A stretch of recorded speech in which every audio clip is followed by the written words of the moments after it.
اور ایک جواب میں اگر پھنس گئے تو پھر قیامت تک سمجھو کہ پتھروں سے قبر کے اندر پٹائی ہونا ہے۔ یہ ہم نہیں کہہ رہے ہیں، آقا علیہ الصلوۃ والسلام نے فرمایا کہ جب مردے کو قبر کے اندر رکھا جاتا ہے تو اس کے پاس دو فرشتے آتے ہیں اور آ کر سوال کرتے ہیں من ربک، تمہارا رب کون ہے؟ جب یہ سوال ہونا اس سے شروع ہوتے ہیں، فوراً قبر کے جیسے ہی لوگ تدفین کر کے مردے کو باہر پیچھے کوڑتے ہیں، فوراً اس کو فرشتے آ کر اس کو بیٹھال دیتے ہیں اور کہتے ہیں من ربک، بتاؤ تمہارا رب کون ہے؟ تو وہ اس وقت مردہ جو ہوتا ہے نا بہت گھبرایا ہوا ہوتا ہے، تو وہ کہتا ہے اگر نیک بندہ ہوتا ہے، حدیث پاک میں آتا ہے، بخاری کی حدیث ہے، اگر نیک بندہ ہوتا ہے تو وہ کہتا ہے ربی اللہ، میرا رب اللہ ہے۔ اور یاد رکھو کہ مرنے کے بعد کی جو لینگویج ہے، جو زبان ہے نا، جو بھاشا ہے، وہ کون سی ہے؟ وہ عربی ہے۔ عربی میں ہی مردہ جواب دے گا۔ اب آپ سوچ رہے ہوگا کہ یار ہمیں تو عربی آتی نہیں ہے، ہم تو پڑھے نہیں ہیں، تو ہم کیسے دیں گے؟ دیکھو جس کے عمل اچھے ہوں گے وہ خود بخود جواب میں کھڑا اترے گا، خود بخود جواب دے گا، اور جس کے عمل ٹھیک نہیں ہوں گے چاہے وہ کتنا بھی پڑھا لکھا ہو، عربی داں ہو، لیکن وہ پھر جواب نہیں دے سکتا۔ فرشتہ سوال کرے گا من ربک، رب کون ہے تمہارا؟ تو نیک بندہ کہے گا ربی اللہ، میرا رب اللہ ہے۔ دوسرا سوال ما دینک، تیرا دین کیا ہے؟ تو وہ کہے گا کہ دینی الاسلام، نیک بندہ کہے گا میرا دین اسلام ہے۔ پھر سوال ہوگا ما کنت تقول فی شأن ھذہ الرجل، آقا علیہ السلام کے چہرے کو سامنے کیا جائے گا، زیارت کرائی جائے گی، بس ہم الحمدللہ اسی پر ہمیں پھر جب یہ بات سامنے آتی ہے تو قبر کا جو سزائیں ہیں وہ ہمارے دل و دماغ سے نکل جاتی ہیں۔ سبحان اللہ۔ آقا کی زیارت قبر میں کرا کے اشارہ کیا جائے گا ما کنت تقول فی شأن ھذہ الرجل، بتاؤ اس شخص کے بارے میں تمہارا کیا عقیدہ تھا؟ نیک بندہ، مسلمان، اللہ سے ڈرنے والا، تقوی والا، پرہیزگار بندہ کہے گا یہ نبی ہیں، یہی تو ہمارے نبی صلی اللہ علیہ وسلم ہیں۔ تو وہ مردہ پہچان لے گا، تو ایک اعلان ہوگا اس نے سچ کہا، اس کو جنت کا کپڑا پہناؤ، اس کو جنت کا بچھونا بچھاؤ، اس کے لیے جنت کی کھڑکی کھول دو۔ قیامت تک چین اور سکون سے، اطمینان سے وہ بندہ مردہ قبر میں رہتا ہے۔ جو بے نمازی فاسق فاجر ہوتا ہے تو جب اس سے سوال کیا جاتا ہے نا، پہلا سوال من ربک، بتاؤ رب کون ہے؟ تو وہ کہتا ہے ہائے میں نہیں جانتا۔ تو ابھی اس کے پاس آپشن ہے، ایک سوال اس نے کہا میں نہیں جانتا، تو ابھی اللہ تعالیٰ کہتا ہے اور سوال پوچھو۔ تو اس سے سوال کیا جاتا ہے بتاؤ ما دینک، تمہارا دین کیا ہے؟ تو اس نے بھی، اس بے نمازی فاسق فاجر گناہگار مشرک نے کہا کہ میں نہیں جانتا کون ہے میرا دین کیا ہے، مجھے نہیں پتا۔ تو ابھی بھی اس کے پاس ایک چانس باقی ہے۔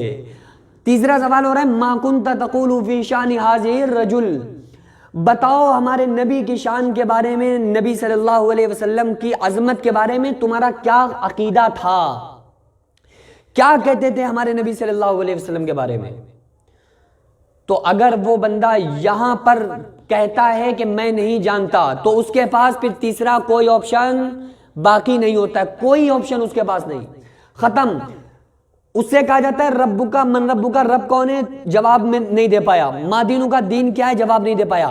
من نبیک، نبی کون ہے؟ پہچان لیا تو ٹھیک، نہیں پہچانا تو پھر اس کے اوپر عذاب کو مسلط کر دیا جاتا ہے۔ تیسرا جو آخری اور سب سے مین سوال ہے جس پر کلیئر ہونا ہے کہ بھئی یہ جنتی ہے یا جہنمی، قبر میں عذاب ہونا ہے یا نہیں، ایک سوال۔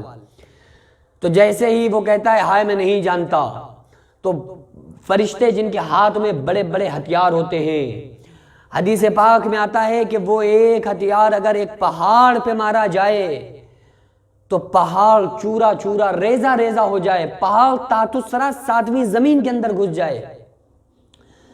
حدیث پاک میں آتا ہے پھر وہ قیامت تک ان کے اوپر وہ پہاڑ چلتا ہے، وہ گرزہ، جو گرزہ ہوتا ہے پتھر ٹائپ کا، وہ پھر ان کو کچلا جاتا ہے قبر کے اندر ہی۔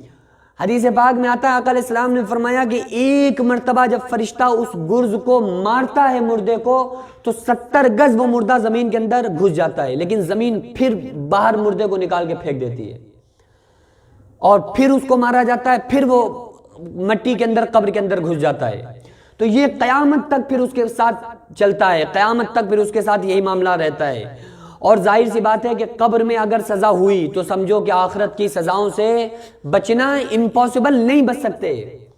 کوئی پھر ایسا ہو جس کے اوپر آقا علیہ السلام کی نگاہ شفاعت اور شفقت پڑ جائے تو آقا علیہ السلام کے صدقے میں آقا کی شفاعت سے بخش دیا جائے، ورنہ قبر آقا حضرت عثمان غنی رضی اللہ تعالیٰ عنہ جب آخرت کا تذکرہ سنتے تھے، جہنم کا تذکرہ سنتے تھے تو اتنا نہیں روتے تھے، لیکن قبر کے پاس سے گزرتے تھے تو آنکھوں سے آنسوؤں کا سمندر جاری ہو جاتا تھا۔ تو لوگ کہتے تھے اے عثمان غنی آپ جہنم کا تذکرہ سنتے ہیں اتنا نہیں روتے ہیں، پلسرات کا تذکرہ سن کے اتنا نہیں روتے ہیں، آخرت کا تذکرہ سن کے اتنا نہیں روتے ہیں، آپ قبر کو دیکھ کر اتنا کیوں روتے ہیں؟ تو حضرت عثمان غنی رضی اللہ تعالیٰ عنہ نے فرمایا کہ لوگوں، قبر جنت کے باغوں، یا تو جنت کے باغوں میں سے ایک باغ ہے یا جہنم کے گڑھوں میں سے ایک گڑھا ہے۔ دنیا کی منزلوں میں سے قبر آخری منزل ہے اور آخرت کی منزلوں میں سے قبر پہلی منزل ہے۔ جو قبر سے نکل گیا وہ آنے والی منزلوں سے سب سے نکل گیا، اور جو قبر میں پھنس گیا تو پھر وہ آنے والی جتنی منازل ہیں اس کے لیے مشکل ہوتی چلی جائیں گی۔ اس لیے دعا کیا کریں کہ قبر، اللہ تعالیٰ ہمیں قبر کے عذاب سے محفوظ فرمائے۔ قبر ہی سب سے خطرناک گھاٹی ہے۔ ہم لوگوں کو بھی لگتا ہے نا کہ یار آخرت میں تو چلو سارے لوگ ہوں گے، بھلے وہ پریشان حال ہوں گے، اماں بیٹے کو نہیں دیکھ رہی ہے، بیٹا اماں کو نہیں دیکھ رہا ہے، بھائی بھائی کا نہیں ہے، لیکن دل میں خیال ہوتا ہے کہ بھائی قبر میں تو ہم اکیلے ہی ہوں گے نا، تو قبر میں کیا ہوگا؟ تو بس دعا ہے کہ اللہ اپنے محبوب کی زیارت کرا دے، انشاءاللہ ہم پہچان لیں اور ساری مشکلیں ہماری آسان ہو جائیں گی۔ لیکن اگر آقا کو قبر میں پہچاننے سے انکار کر دیا تو پھر خدا کی قسم، پھر بس قیامت وہیں سے مردے کے لیے شروع ہو جاتی ہے۔